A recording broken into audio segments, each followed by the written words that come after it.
How does fasting teach us reliance on Allah and detachment from worldly distractions? Bismillah. So fasting, as is prescribed in the Quran, is called siyam in Arabic.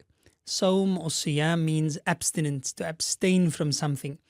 And in the Shara'i sense, it means to abstain from food, drink, and physical intimacy, or all those things that break the fast, essentially, from the time of true dawn until the time of sunset. And while we abstain from those things that break the fast, we are at the same time, considering our physical makeup. We are depriving our body of some of those essential goods, those essential needs that we would essentially, we would die without.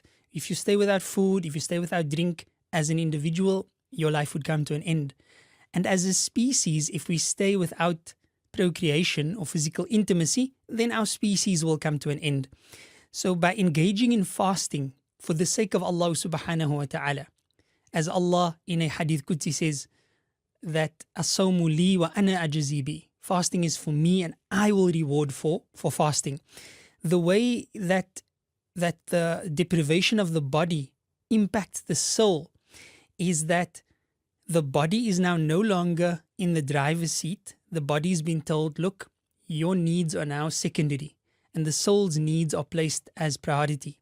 And one focuses then on complete trust in Allah subhanahu wa ta'ala, on taqwa, consciousness of Allah subhanahu wa ta'ala.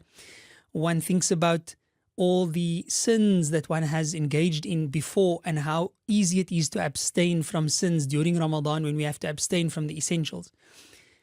Fasting teaches us that we have greater ability to serve Allah than we think, because outside of Ramadan, we disobey Allah with things that we don't need.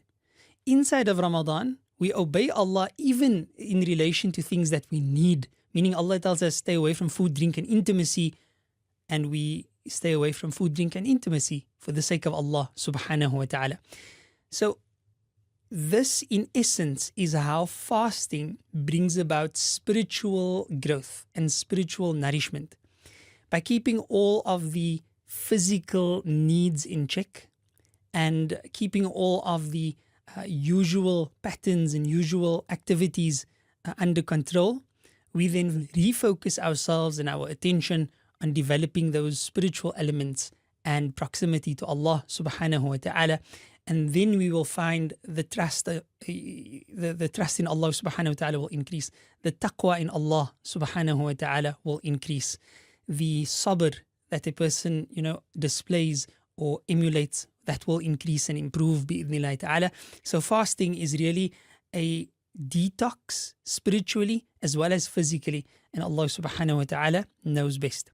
لا إله إلا الله محمد رسول الله.